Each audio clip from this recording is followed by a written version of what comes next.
السلام علیکم۔ ہم آپ کو اپنے یوٹیوب چینل میں خوش آمدید کہتے ہیں۔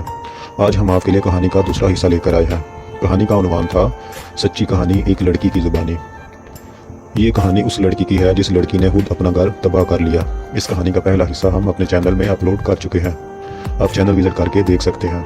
اب کہانی کا دوسرا حصہ شروع کرتے ہیں۔ یہ کہانی مہک سنا رہی ہے، ملاحظہ کیجیے۔ جیسا کہ میں آپ کو پہلے حصے میں بتا چکی ہوں کہ ہمارے گھر میں کس طرح لڑائیاں شروع ہوئیں۔ میری سب سے بڑی غلطی یہ تھی کہ میں اپنے سسرال کی سب باتیں اپنی ماں اور بہن کو بتاتی رہتی تھی اور ان کے ہی مشورے پر عمل کرتی تھی، حالانکہ مجھے اس بات کا بھی اندازہ تھا کہ میری ماں اور بہن کے مشورے مجھے کچھ بھی فائدہ نہیں دے سکے، الٹا میں اپنا مقام کھو چکی ہوں۔ لیکن پھر بھی میں یہ سمجھتی تھی کہ میری ماں اور میری بہن میرا نقصان نہیں کر سکتے، میرا برا نہیں چاہتے، اور مجھے یہ بھی معلوم تھا کہ میری حرکتوں میں بلال کافی غصے میں رہتا ہے۔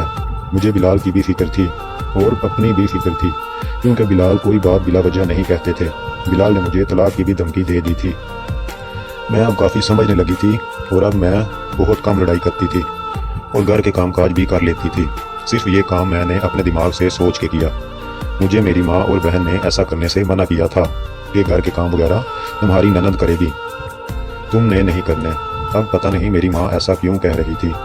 خیر میں نے اپنے آپ کو بدلنا شروع کیا۔ میں کوشش کرتی تھی کہ کوئی خوش ہو یا نہ ہو، پر بلال مجھ سے ناراض نہیں ہونا چاہیے۔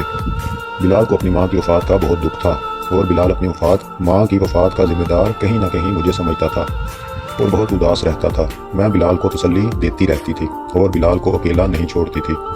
کچھ دن تک میں نے اپنے سسرال کے معاملات اپنے میکے میں ڈسکس بالکل نہیں کیے اور تقریباً 6 ماہ بہت آرام سے گزر گئے۔ میں میکے بھی بہت کم جاتی تھی، اگر جاتی بھی تھی تو صرف 1 یا 2 دن کے لیے۔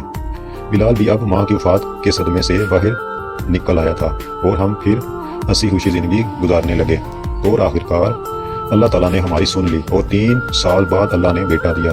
اب ہماری فیملی مکمل ہو گئی تھی اور بس ہمارے زندہ رہنے کا مقصد بھی ہمیں مل گیا، ایک خوبصورت بیٹے کی شکل میں۔ یہاں میں آپ کو ایک بات بتا دوں کہ میں اپنے سسرال میں اکیلی لڑکی تھی، میرے علاوہ اس گھر میں کوئی دوسری عورت نہیں تھی۔ تو جب میں نے بچے کو پیدا کرنا تھا تو مجھے ضرور ایک عورت کی ضرورت تھی، پر مجھے اس مشکل گھڑی میں میرا کسی عورت نے ساتھ نہیں دیا۔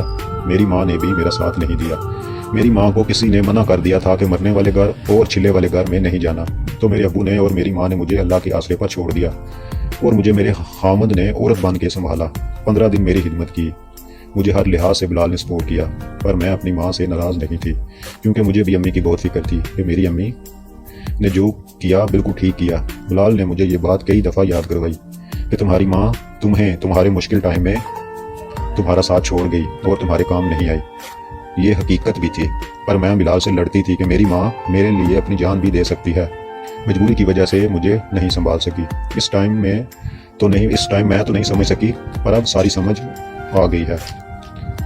جب میں چلے میں تھی تو میرے گھر میرے میکے والوں میں سے کوئی نہیں آیا۔ جب چلہ ختم ہوا تو سب کا پیار جاگ اٹھا اور آئے روز میرے میکے والے آتے رہتے تھے۔ بس میں بھی پھر واپس انہی کی ہو گئی اور اپنے بیٹے کو لے کر زیادہ تر میکے میں ہی رہنے لگی۔ بلال نے اپنے بیٹے کا نام حمزہ رکھا تھا۔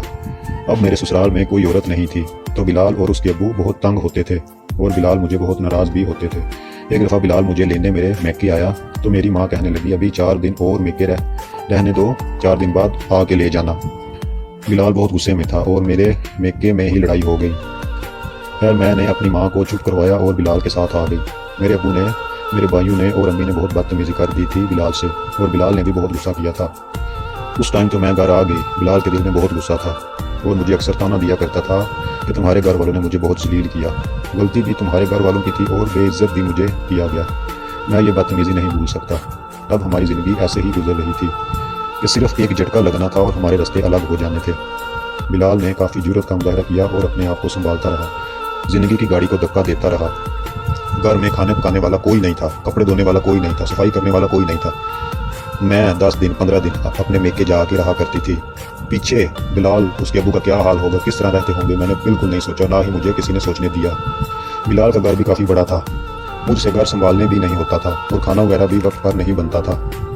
میں کپڑے بھی نہیں دھو پاتی تھی، مجھے عادت ہی نہیں تھی، تو اس بات پر لڑائی جھگڑے ہونے لگے۔ میں حد سے زیادہ بدتمیزی کر دیتی تھی، بلال سے بھی اور بلال کے ابو سے بھی۔ شادی کو 5 سال ہو چکے تھے اور اب تو بلال ایک چھوٹی سی بات بھی برداشت نہیں کرتا تھا۔